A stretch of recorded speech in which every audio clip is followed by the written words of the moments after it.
Bienvenue dans cette nouvelle édition de l'Africa Tonight. Au sommaire, ouverture du Forum international de Dakar ce 18 novembre. Le forum qui se déroule cette année dans un contexte de recrudescence des violences terroristes. Il sera notamment question des stratégies mises en œuvre par les États africains face à ce fléau.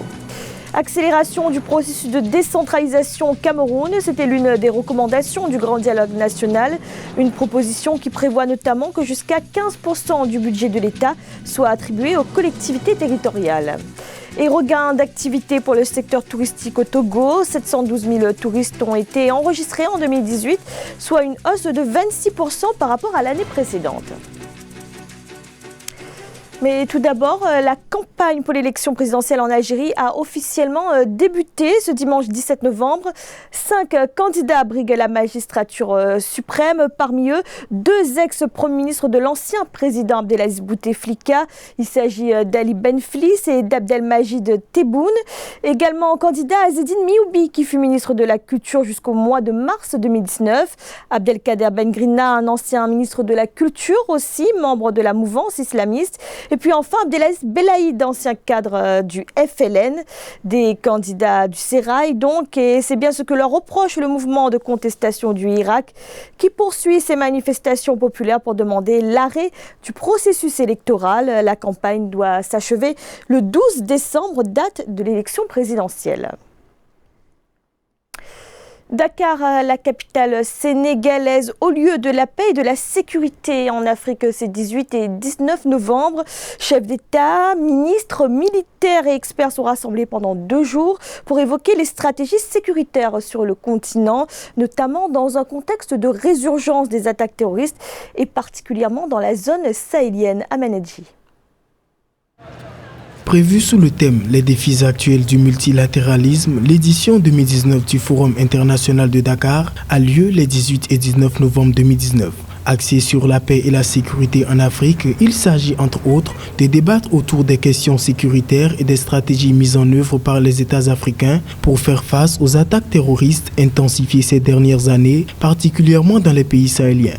En Afrique, la réalité est que le rapport de force reste très défavorable à notre continent et donc pour les États qui sont les plus faibles militairement, économiquement, il y a un intérêt à soutenir des approches qui soient multilatérales. Cette rencontre va être utile parce qu'elle va permettre, disons, d'échanger des idées sur la situation actuelle et sur les possibles pistes d'action. Fort de la présence de différents acteurs impliqués dans le processus des nouvelles perspectives de coopération entre pays africains, cette 6e édition du Forum international de Dakar sur la paix et la sécurité sera au cœur des mécanismes de prévention des conflits, le rôle des populations et de la société civile dans la sécurité et les processus de paix, l'extrémisme violent et la sécurité numérique. Je crois que la conjonction des situations sécuritaires aujourd'hui déjà préoccupantes et des perspectives politiques vont demander une prise de conscience très forte, la nécessité de prendre des décisions urgentes et la nécessité pour la société civile d'être beaucoup plus engagée. Le Forum international de Dakar sur la paix et la sécurité en Afrique rassemble annuellement de nombreux chefs d'État et de gouvernements africains, des partenaires internationaux ainsi que de multiples acteurs de la paix et de la sécurité. Lancé lors du sommet de l'Élysée de 2013, organisé par la France,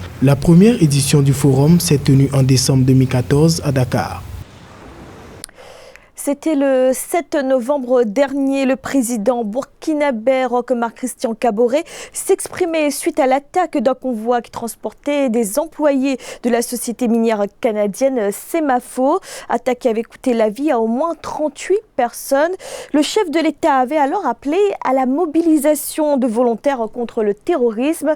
Un appel diversement apprécié dans la classe politique. L'opposition y voit une déclaration précipitée. Reportage notre correspondant Jean-Paul Ouedraogo. Au Burkina Faso, l'actualité politique, c'est aussi cet appel à la mobilisation générale du président du Faso et qui ordonne le recrutement de volontaires au profit de l'armée pour contrer le terrorisme. L'appel lancé jeudi 7 novembre 2019 dans son message à la nation au lendemain de l'attaque terroriste perpétrée sur un convoi de miniers ayant fait 38 victimes polarise encore le débat. Pour la classe politique, notamment le Congrès pour la démocratie et le progrès, il s'agit ni plus ni moins d'une déclaration trop hâtive. Comme vous savez, au Burkina, les soldats sont recrutés entre 19 et 20 ans. Donc à 44, 45 ans, ils sont déjà à la retraite après 25 ans de service. Ils sont toujours actifs. Ils ont l'avantage d'avoir une formation, d'avoir une expérience. Ça peut être une des solutions.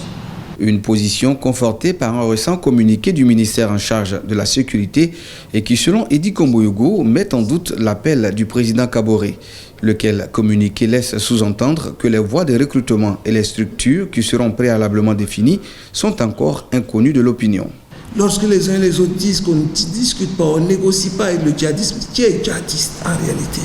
Je ne sais pas si c'est des djihadistes, c'est des terroristes, c'est des bandits. Il faut qu'eux, dans leur état de renseignement, nous disent en réalité à qui on a affaire.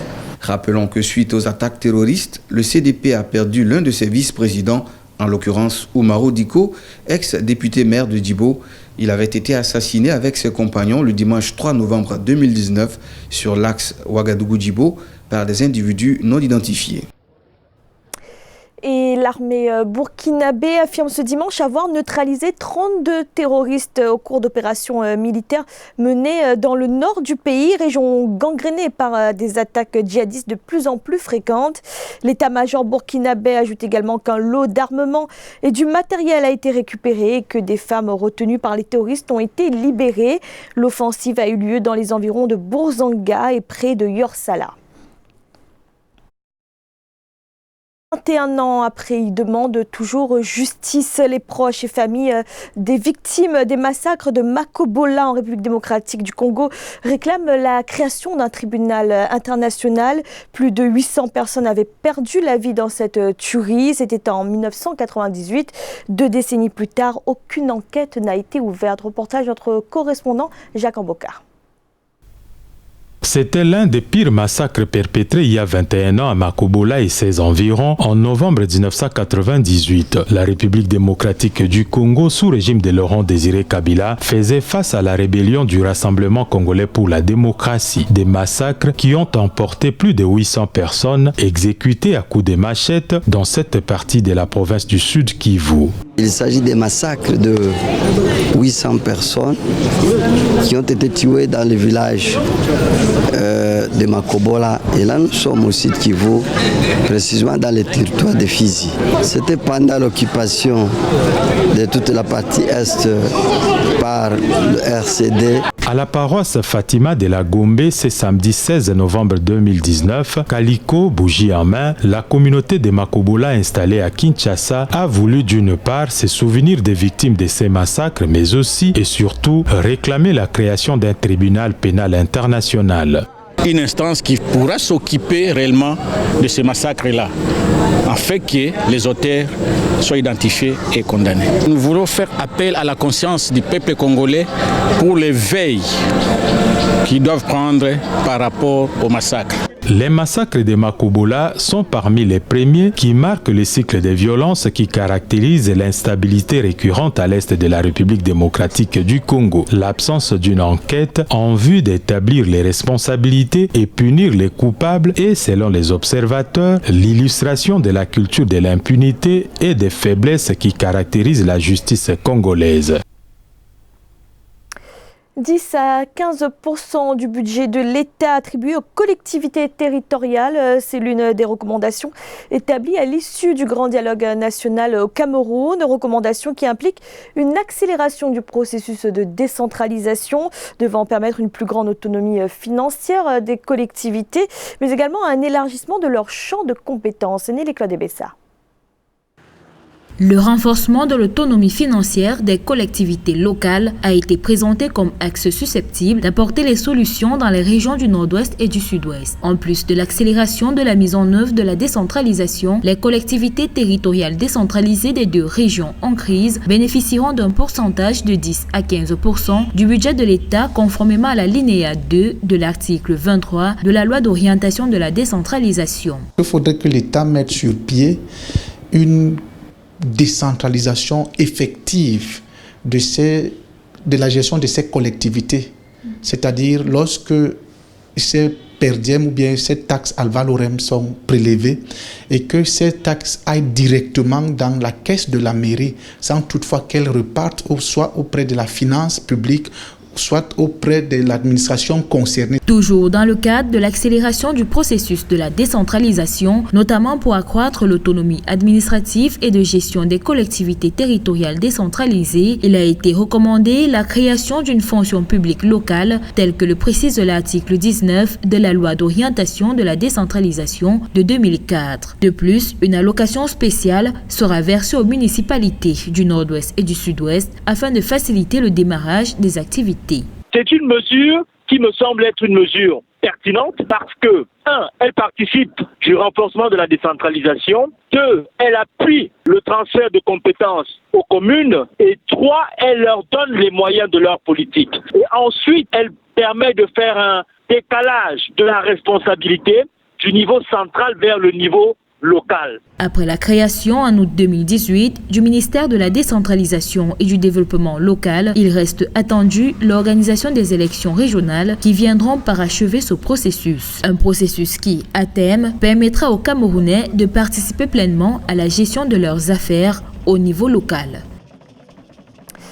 Le secteur touristique au Togo connaît une embellie. Le pays a enregistré l'arrivée de 712 000 touristes en 2018, un chiffre en hausse par rapport à l'année précédente et une tendance positive sur laquelle tablent les autorités pour atteindre 6% de croissance dans le secteur d'ici 2022. Reportage de notre correspondante MFA Kofi.